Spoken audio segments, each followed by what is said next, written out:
நீங்களே கள்ளசாராயம் குறித்து இறந்துடுங்க, 20 லட்சம் பணம் கிடைக்கும் அப்படின்ற ஒரு மீம்ஸ் எல்லாம் வந்துட்டு இருக்கு. இது எப்படி பாக்குறீங்க? கள்ளசாராயம் குறித்து இறந்தவங்களுக்கு எதுக்கு ஹெல்ப் பண்ணணுன்ற ஒரு கேள்வி வருது இல்லை சார்? விஜய் அவர்கள் போன்றவர்கள் இது அரசாங்கத்துடைய அலட்சியத்தை காட்டுகிறதுன்னு ஒரு அறிக்கை கொடுத்தாங்க. விஜய் அவர்கள் வந்து 365 நாட்கள் அவருடைய ரசிகர்கள் மூலமா, அவருடைய கட்சி நிர்வாகிகள் மூலமா செய்யக்கூடியது. தொடர்ந்து செஞ்சுட்டு வராங்க. இது எப்படி பாக்குறீங்க? இதெல்லாம் அரசியல் வரதுனாலதான் இதெல்லாம் பண்றாரு. அந்த விமர்சனத்துக்கும் எப்படி பாக்குறீங்க? அரசியலுக்கு அழைப்புகளை கொடுத்துட்டு இருக்காங்க அப்படின்ற ஒரு விமர்சனங்கள். நீங்க வர எவரிகிரீன் நண்பர், உங்களுக்கு ஏதாவது தகவல் நீங்க அப்பயே கொடுத்தீங்க.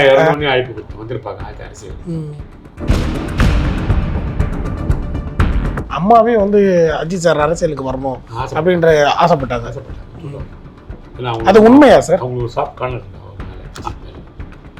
இருக்கு அவங்களுக்கு. ஆனா அதெல்லாம் அரசியல் பிரச்சனை இப்படி டாக் வர்றதாங்க. ஆனால் உண்மையிலே அவங்க ஆசைப்பட்டாங்க. ஆனால் என்ன, அஜித்தை பொறுத்த வரைக்கும் நான் கேட்பேன், பா பார்ட்டிக்கு வந்துருப்பான்னு.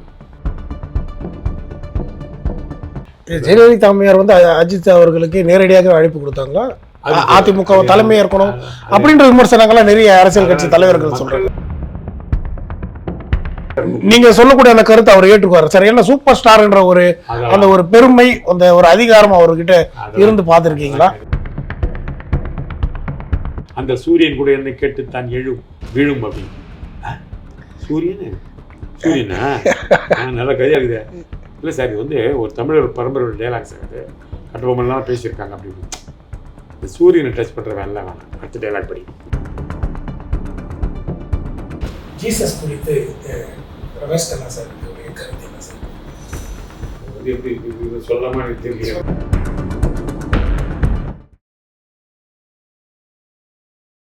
இன்றைய தமிழ்நாட்டில் பார்த்தீங்கன்னா, தமிழக அரசியலில் இந்த கள்ளச்சாராய விவகாரம் வந்து நிறைய ஒரு உயிரிழப்புகள், 62 பேர் உயிரிழந்திருக்காங்க. ஒரு மிகப்பெரிய ஒரு போதை மாநிலமாக மாறிக்கொண்டிருக்கு தமிழகம் என்ற ஒரு விமர்சனங்கள்.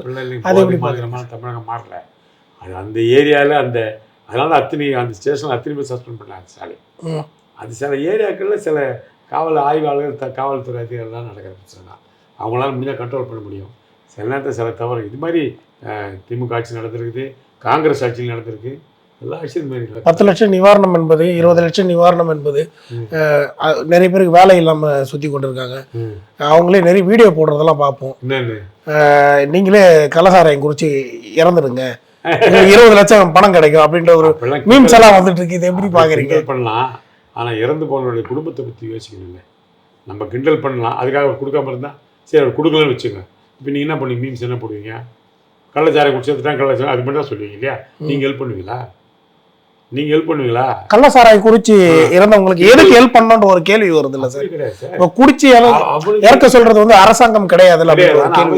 அவனுக்கு ஹெல்ப் இல்லை, அவன் குடும்பத்துக்கு ஹெல்ப். அனாதே திடீர்னு விட்டுட்டு போயிட்டான்ல, யார் காப்பாற்றும் அந்த குடும்பத்தை? அதுக்காக ஒரு இறக்கப்பட்டு கொடுக்க தவறுன்னு சொன்னால் நீங்கள் கொடுப்பீங்களா? ஏதாவது தொண்டு நிறுவனம் கொடுக்குமா? அரசாங்கத்தால் கொடுக்க முடியும். கொடுக்கறதுல பிரச்சனை இல்லை. 20 லட்சம் அவங்களுக்கு கொடுக்குறாங்க. தமிழக மீனவர்கள் இறக்கும் போது அவங்களுக்கு வெறும் 5 லட்சம் கொடுக்குறாங்க. சாலை விபத்துல 10 லட்சம் கொடுக்குறாங்க. இல்ல, சாலை விபத்துல உயிரிழக்கும் 5 லட்சம் தான், 5 லட்சம் தான் கொடுக்குறாங்க. ஒரு 2 லட்சம் 3 லட்சம் போது இது ஒரு சீமான் போன்ற ஒரு அரசியல் தலைவர்கள் வந்து இதை பகிரங்கமா விமர்சனம் செய்யறாங்க. அதை எப்படி பாக்குறீங்க சார்? தவறு, விமர்சனம் செய்வது தவறு. தவறு நடந்துச்சு, அது இனிமேல் தவறு நடக்காமல் பார்க்கலாம் வழிய. ஒரு ஹெல்ப் பண்ணும்போது அது நமக்கு தடுக்கிறது வந்து ரொம்ப தப்பு, ரொம்ப தவறு. ஏன்னா அந்த குடும்பம் எப்படி இருக்கு? அதுக்காக நீ எல்லாம் சாரங்க சாகுன்னு சொல்லு. எந்த பொண்டாட்டியாவது இப்போ சாரங்க சாகுன்னு சொல்லுவாங்களா? மீம்ஸில் போடலாம், நான் சொல்லுவேனா? என் பொண்டாட்டி சொல்லுவாள் நீங்கள் போய் சாரங்க சாகுன்னு? யாரும் சொல்ல மாட்டாங்க. சும்மா காமெடிக்கு மீடியாவில் ஏதாவது சொல்லணுமேனு சொல்கிறது வழிய நிச்சயமாக அப்படிலாம் யாருங்க கள்ளச்சாரை குடித்தா டெத் இருக்குதுன்னு தெரியும். அதனால் வந்து அது தவறு. அந்த தவறு நடக்காமல் இருக்கணும் வழிய நீங்கள் வந்து கள்ளச்சாரம் குடிச்சதுனால நீ போய் கள்ளச்சாரம் சாவு, உங்களுக்கு 5 லட்சம் கிடைக்கலாம். அது வாழ்க்கையாது. ஒரு மனிதன் 5 லட்சம் சம்பாதிப்பானா? அவன் 5 கோடி கூட சம்பாதிப்பான். அதுக்காக தன் வாழ்க்கை முடிச்சு தற்கொலை விஷமா? அது விஜய் அவர்கள் போன்றவர்கள் இது அரசாங்கத்துடைய அலட்சியத்தை காட்டுகிறதுன்னு ஒரு அறிக்கை கொடுத்தாங்க. அரசாங்கம் அலட்சியம் தான், அதில் மாற்றுக்கிறதே இல்லை. அரசாங்கத்துடைய அலட்சியம்னா அரசாங்கம் வந்து அது எல்லா இடத்துலையும் அரசாங்கம் முதல்வரையும் வந்து உட்காந்துருக்க முடியுமா? அதுக்கு அதிகாரம் நியமிச்சிருக்காங்கல்ல, அந்த ஏரியா அதிகாரிகள் தவறு செஞ்சுட்டாங்க. அதுக்கு தான் அவங்க எல்லாரையும் குண்டோட சஸ்பெண்ட் பண்ணாங்க.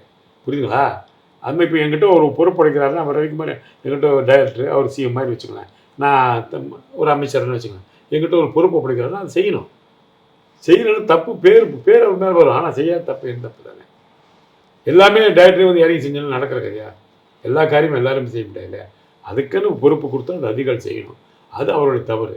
அந்த அதிகாரிகளை கண்டித்தது அரசாங்கம், உதவி செய்த அரசாங்கம். தப்பு ஒன்றும் கிடையாது, தப்பே கிடையாது. சும்மா மீம்ஸில் எவ்வளோ வேணால் போடலாம். சார், இப்போ விஜய் சாரை குறித்து பேசுவோம். இந்த விலையில்லா விருந்தகம்லாம் நிறைய உதவிகள் செஞ்சுட்டு வராங்க. 365 நாட்களும் தொடர்ந்து செஞ்சுட்டு வராங்க. இதை எப்படி பார்க்குறீங்க?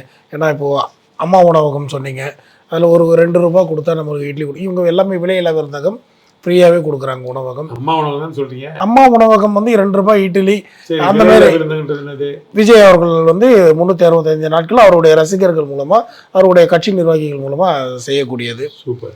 தொடர்ந்து செஞ்சுட்டு வராங்க. இதை எப்படி பார்க்குறீங்க சார்? நல்ல விஷயம் சார். எவ்வளோ ஏழைகள் எவ்வளோ பேர் இருக்காங்க. நீங்களாம் நினைக்கிறீங்க எல்லாருமே பணக்காரங்க, எல்லாரும் நடத்துகிற ரொம்ப இப்போ கூட சாலை ஓரத்தில் படுக்கிற மக்கள் இருக்கிறாங்க. அவங்களுக்கு ஒரு 5 ரூபா 3 இட்லி கேட்டால் சாப்பிட்டு நிம்மதியாக இருக்கும். வயிறு சாப்பாடு தான் சார் முக்கியம். அது கொடுக்குறது நல்ல விஷயம். அது விஜய் இப்படி பண்ணுறது ரொம்ப நல்ல விஷயம், தப்பே கிடையாது. அவருடைய கொள்கைகள் கோட்பாடுகள் எல்லாமே பெரியாரை படிக்கணும், அம்பேத்கரை படிக்கணும், காமராஜரை படிக்கணும், ஒரு அரசியல் தலைவர்கள், முக்கிய தலைவர்கள் எல்லாருமே அரவணைக்கிறார். இதை எப்படி பாக்குறீங்க? உண்மைதானே. இதுல வந்து அம்பேத்கர் காமராஜர்கள்னா இப்போ வாழ்க்கை எப்படி இருக்கு? அரசு பேசி பாருங்க.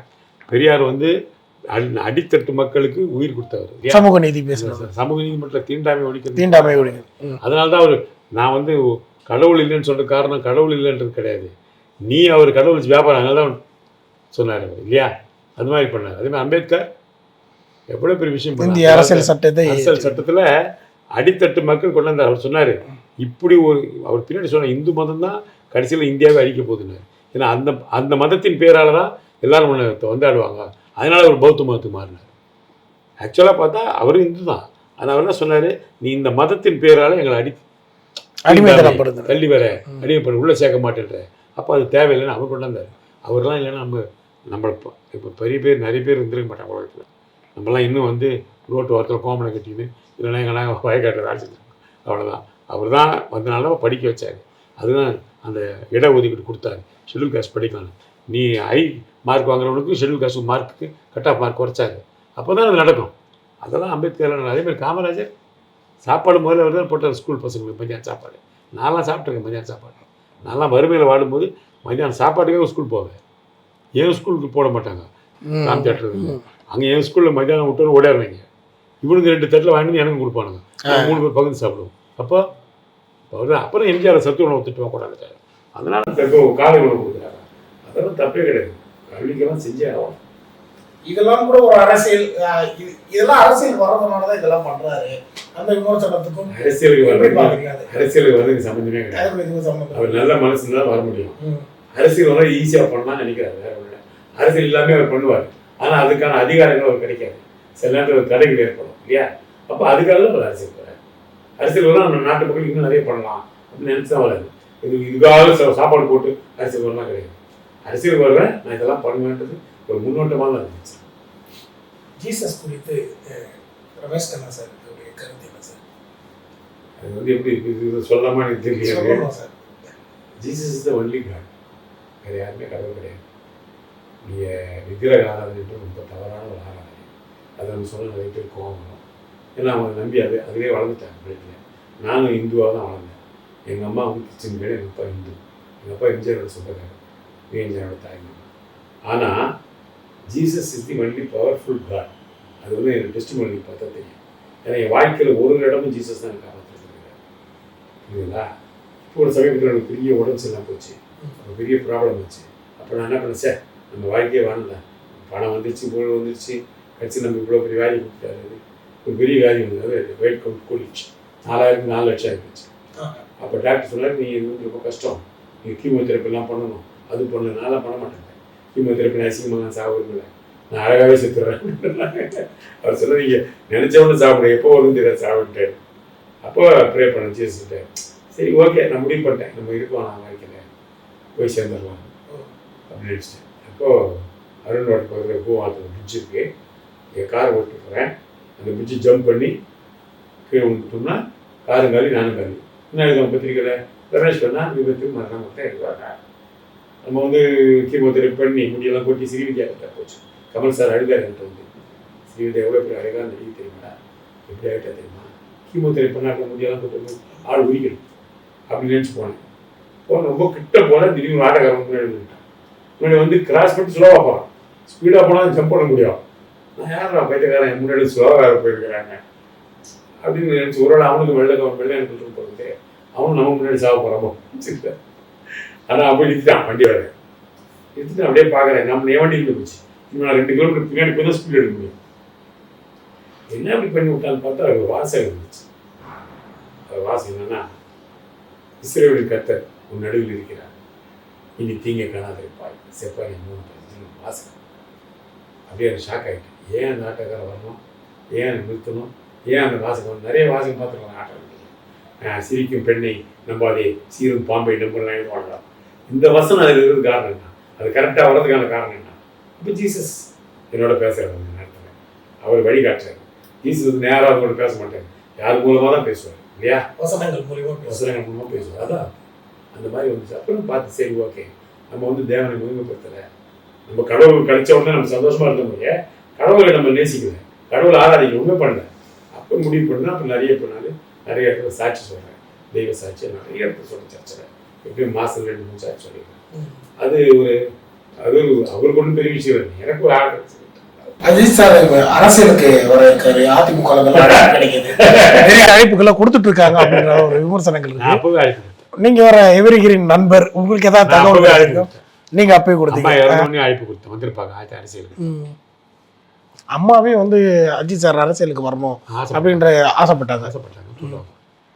அது உண்மையா சார்? அவங்களுக்கு ஒரு சாஃப்ட் கார்னர் இருக்கு அவர் மேலே, அஜித் மேலே சாஃப்ட் கார்னர் இருக்கு அவங்களுக்கு. ஆனால் அதெல்லாம் அரசியல் பிரச்சனை இப்படி டாக்க வர்றதாங்க. ஆனால் உண்மையிலே அவங்க ஆசைப்பட்டாங்க. ஆனால் என்ன, அஜித்தை பொறுத்த வரைக்கும் நான் கேட்பேன், ஏப்பா பார்ட்டிக்கு வந்திருப்பான்னு. இதுதான் ரியாக்ஷன். முடியாத சொல்ல மாட்டேன், பாய முடியும் போயினே இருக்காரு. ஜெயலலிதா அம்மையார் வந்து அஜித் அவர்களுக்கு நேரடியாக அழைப்பு கொடுத்தாங்களா, அதிமுக தலைமை இருக்கணும் அப்படின்ற விமர்சனங்கள்லாம் நிறைய அரசியல் கட்சி தலைவர்கள் சொல்றாங்க. அப்படி நினைச்சிருப்பாங்க ஒருவேளை, அஜித் வந்தா நல்லா இருக்கும். ஏன்னா அங்கே ஒரு ஜெயலலிதாக்கு அப்புறம் ஒரு சரியான தலைமை இல்லையே. உண்மையில அஜித் வந்து அதிமுக அப்படியே ஹேண்ட் ஓவர் பண்ணிடுவார், பிடிச்சிடலாம் ஈஸியாக. ஆனால் அவர் அதிமுக வரணும், கட்சி ஆரம்பிக்கக்கூடாது. கட்சி ஆரம்பித்தா அதிமுக வர மாட்டாங்க. அதிமுகன்னு வந்தேன்னா நிச்சயமாக ஆட்கள் எடுத்துருவாங்க. இல்லை அவர் நினைக்கணும், நம்ம நினைக்க முடியாது சார். மீண்டும் Rajini sir, KS Ravikumar sir இந்த பாதியிலே நிறுத்திட்டீங்க, அந்த அனுபவங்களை சொல்லுங்கள் சார். ரவிக்குமார் சார், அதான் ரஜினி சார் பொறுத்த வரைக்கும் நான் அதிகமாக ரஜினி சாரோட படம் அசிஸ்டன்ட் நான் மட்டும்தான் இருப்பேன் நினைக்கிறேன், முத்தூர்லேருந்து. அதுக்கப்புறம் படையப்பா ஆச்சு, அப்புறம் கோச்சடையன் ஆச்சு, அப்புறம் ராணா ஆச்சு. அப்புறம் நிறைய டெய்லி ஆஃபீஸ் வந்துடுவார், டிஸ்கஷன். அங்கே தான் காலையிலேருந்து நைட் வரை வந்துடுவார். மதியானம் சாப்பிட்டுட்டு சாயந்தரம் டிஃபன் சாப்பிட்டு தான் போவார், அதாவது ஸ்நாக்ஸ் எல்லாம் சாப்பிட்டு தான் போவார். அப்புறமா டிஸ்கஷன் நடக்கணும். டிஸ்கஷன் நடக்கும்போது நான் ரஜினி சார் ரவிக்குமார் சாரை பார்க்க மாட்டேன், ஆட்சி தள்ளுவேன் எல்லாத்தையுமே. பழக்கம் இருக்குது. நீங்க சொல்லக்கூடிய அந்த கருத்தை அவர் ஏற்றுக்குவார் சார்? ஏன்னா சூப்பர் ஸ்டார்ன்ற ஒரு அந்த ஒரு பெருமை, அந்த ஒரு அதிகாரம் அவர்கிட்ட இருந்து பார்த்துருக்கீங்களா? கிடையாது, அதெல்லாம் கிடையாது. ரொம்ப ரொம்ப எளிமையானவரில் ரொம்ப டவுன் ட்ராட் பர்சன். நீ எது சொல்லணும் சரி, நான் அரசியல் கேட்பேன் நல்லா. சார் விஜயகாந்த் வந்துட்டார், இப்போ என்ன சொல்கிறீங்க, நீங்கள் எப்போ வரி போகிறீங்க அப்படின்னு கிண்டல் பண்ணுவாங்க. எப்பா ரமேஷ்காரன் என்ன கூட டிஸ்கஷனை பற்றி பேச அப்படின்னு இப்படியே பண்ணுவார், கையில் காமிச்சு. அந்த மாதிரி டைப் அவர். அதனால அவர் அதெல்லாம் அந்த மாதிரி இதுவே பேச மாட்டார். நிறைய ரஜினி சார் எனக்கு நிறைய டிஸ்கஷன் நடக்கும். உதாரணம் எங்கே ஒரு எப்போ எப்படி ஒரு டைலாக் சொன்னேன் முத்தில், ரவிக்குமார் சார் நான் தான் எழுதணும் டைலாக், அது பெரிய ஹிட் ஆகிடுச்சு. அப்புறம் கோச்சடையில் சில டைலாக்ஸ் எழுதணும். அப்போ ஒரு நாள் அது லண்டனில் shooting, 40 camera, Soundarya direction, 40 camera பண்ணியிருக்காங்க. அதில் நாகேஷா நான் தான் நடித்தேன். ஏன்னா நாகேஷ் நடிக்கலான்னு அது பெரிய ஏஆர் ரமணா ரொம்ப பிடிச்சி. அப்போது கோச்சாடையில் ஒரு டைலாக், நாசர் வந்து இவனை ராணா வந்து சிறையில் அடைச்சிருவார். அடைச்சி டைலாக் எழுதுவார், ராணா நீ தப்பிப்பதற்கான ஒரு வாய்ப்பே கிடையாது அப்படின்வார். அப்போ நாங்கள் டைலாக் எழுதும்போது சீன் ஆரம்பிக்கும் முன்னாடி டைலாக் டிஸ்கஸ் பண்ணுவோம். ரஜினி சார் நான் ரவிக்குமார் சார் உட்காந்து பேசுவோம். அப்போ ரவிக்குமார் படிக்காரு, ராணா நீ தப்பிப்பதற்கான வாய்ப்பே இல்லை அப்படின்னு ரஜினி சார் அப்படி பார்த்துக்கிறாரு. உடனே நான் வாய்ப்புகள் அமையாது, நாம் தான் அமைத்து கொள்ள வேண்டும். ரவி நல்லா இருக்குப்பா, ரமேஷ்கண்ணா சூப்பர், எழுது எழுது எழுது எழுது ஒன்று எழுதிட்டாரு. அடுத்த டைலாக் என்ன அப்படின்னாரு. அடுத்த டைலாக், நீ காலையில் சூரியனை பார்க்க முடியாது. ஏன்னா சித்திர நைட்டு ஒன்று நான் சும்மா இல்லை, அந்த சூரியன் கூட என்னை கேட்டுத்தான் விழும் அப்படின்னு. சூரியனா நல்லா கையாகுதே. இல்லை சார், இது வந்து ஒரு தமிழர் பரம்பரையோட டைலாக் சார். அது கட்டபொம்மன்லாம் பேசியிருக்காங்க. அப்படி இப்படி இந்த சூரியனை டச் பண்ணுற வேலைலாம் வேணாம். அடுத்த டைலாக் படிக்கணும். அடுத்த டைலாக் எழுதியிருந்தாரு மாதிரி அதனால உனக்கு உங்கள் அப்பாவோட புத்தி அப்படியே இருக்குது அப்படின்னு கோச்சடை புத்தி ஒரு ஆனால் உனக்கு இருக்குன்னு நான் ஒன்று அது ரத்தத்தின் ரத்தம் அப்படின்னு திரும்பி கலைஞர் அவர்களுக்கு குறித்து இது வந்து என்ஜாய். நல்லா இருக்கேன் அப்படி சரி ஏன்பா வேறு வேலை இல்லையா உங்களுக்கு? நான் இல்லை சார், இது டைலாக்கு கவுண்டர் சார். இது அப்பா பார்க்க முடியும், அப்பாவோட ரத்தம் தானே பையனுக்கு இருக்கும், ரத்தத்தின் ரத்தம். சூரியன் வந்து என்ன கெட்டது இல்லைன்னா நீ எனக்கு அந்த பவர் இருக்குன்றது. இந்த கதையே வேணாம், அந்த டைலாக்லாம் பேச மாட்டேன்ட்டார். 2 மணி நேரம் நிற்கிது டிஸ்கஷன். நான் அங்கே பேசணுன்றா அவர் பேச மாட்டேன். சார் நீங்கள் பேச நல்லா பேச மாட்டேன். ரவி, நீ ரமேஷ் கண்ணா சேர்ந்து டைலாக் கேட்குறேன், எங்கே வரும் எப்போ வரும் எப்படி டைலாக் கேட்குறேன். அதை கேட்டு இன்றைக்கி வரையும் என் உயிர் எடுக்கிறானுங்க. நான் வரவே மாட்டேன் அரசியலுக்கு, தயவுசெய்து அதை எடுத்துட்டு பேசவே இல்லைங்க. சரிங்க, பேசுறது எப்படி இருக்கும்? ஆளுங்கட்சி எதிர்கட்சியும் பெரிய விமர்சனமாக மாறி இருக்கும். அந்த நேரத்தில் எகிரிட்டு இருக்கோம். அப்போ ஆனால் கமல் சார் அரசியலை பற்றி பேச மாட்டார். அரசியலுக்கு வந்துட்டாரு, அரசியல் வந்துட்டார், டிவியெல்லாம் உடைச்சாரு சார். ஆமாம், இவர் அரசியல் பேசுவார். ஆனால் இவர் கமல் சார் அரசியலுக்கு வந்துட்டாரு. ஆனால் அவருடைய ஆரம்ப கட்டங்கள் பார்த்தீங்கன்னா டிவியெல்லாம் உடைச்சிருப்பாரு, பார்த்துருப்பீங்க. டார்ச் லைட் எடுத்து இல்லை ரிப்போர்ட் எடுத்து அடித்து உடைச்சிருப்பாரு. திரும்ப பார்த்தீங்கன்னா திராவிட முன்னேற்ற கழகத்தோடு இணைஞ்சு பயணிச்சுட்டு இருக்காரு. ஆமாம், கூட்டணியா. இந்த முரண்கள் எப்படி பார்க்குறீங்க கமல் சார் கிட்ட? அப்படி கிடையாது. கமல் சாரை பொறுத்த வரைக்கும் வெரி நாலேஜபிள் பர்சன். சினிமாவில் நீ எந்த கேமரான்னு அத்தனை விஷயத்தை அவர் சொல்லுவார். லேட்டஸ்ட்டாக ஹாலிவுட்டில் ஏதாவது வந்திருந்தா அந்த டெக்னிக் அவருக்கு சொல்லுவார் தமிழ்நாட்டில். அப்படி ஒரு மனிதர் அவர். பாலச்சந்திரன் சொல்ல, டே கமல், நீ 20 வருஷத்துக்கு அப்புறம் வர வேண்டியதானே இப்போ ஆரம்பிக்கிறடா, அதனால தான் நான் உன்னை எல்லாம் புதுசாக பார்க்குறாங்க. எல்லாமே டிஃப்ரெண்ட். அவர் இல்லை அதிகாரப்பூர்வமாக எதிர்த்தார்ல சார் அப்போ ஆரம்பத்தில். எதிர்த்தாரு. இப்போ திராவிட முன்னேற்ற கழகத்தை பயங்கரமாக எதிர்த்தாரு. திராவிட முன்னேற்ற கழகம் ஒரு தேவையான கட்சி. 40 எப்படி வந்துச்சு? மக்கள் திராவிட முன்னேற்றத்துக்கு ஆதரவு கொடுக்கணும்னு அர்த்தம். அப்போ அதுக்கு சப்போர்ட் பண்ணுறது நியாயம். அப்போ தன்னுடைய நிலைப்பாடை மாற்றிக்கிட்டார் காலத்துக்கு ஏற்றப்போ. நியாயத்தை எது ஏங்க? இப்போ நீங்கள் ஒரு ஆட்சியில் இருக்கிறீங்க, நீங்கள் நல்லது செஞ்சால் பாராட்டணும்ல, கெட்டது செஞ்சால் எதிர்க்கணும். அதுதானே நம்ம வேலை. நீ நல்லது செஞ்சாலும் எதிர்க்குது, கெட்டது செஞ்சாலும் எதிர்க்குது, அது நியாயம் இல்லை. அது வந்து 40 வந்திருக்காருன்னா ஸ்டாலின் நல்லா ஆட்சி பண்ணிட்டாரு. உதயநிதி நல்லா, உதயநிதி பார்த்தீங்கன்னா அப்படி தெருத்துறா போகப்போல, பாத்ரூம் சாக்கடை இடத்துல நடந்து போகப்போல, அந்த மாதிரி. அப்போது அது பார்க்குறாரு, நல்லா உழைக்கிறாங்க. அப்போ அவங்க நம்ம சப்போர்ட் பண்ணுவோம், தப்பு ஒன்றும் இல்லையே. அது தப்பே கிடையாது பண்ணுறதில்ல. அப்புறம் அரசியல் எப்பவுமே ஒருத்தர் கட்சி ஒரு கட்சி மாதிரி ஆதரவு கொடுத்து சகஜம் தான். இப்போ கூட பார்த்தீங்கன்னா அவ்வளோ எதிர்த்த ஆளுங்களாம் மோடியோட எத்தனை பேர் சேர்ந்துட்டாங்க. இப்போ அவங்களுக்குள்ளே தகராறு நடக்குது இல்லையா? அது அரசியல் நடக்க சகஜம். அரசியல் சகஜம் அப்பா, அதான் உண்மை. உங்களுடைய பொண்ணாங்க ரொம்ப தேங்க்ஸ். வாழ்த்து.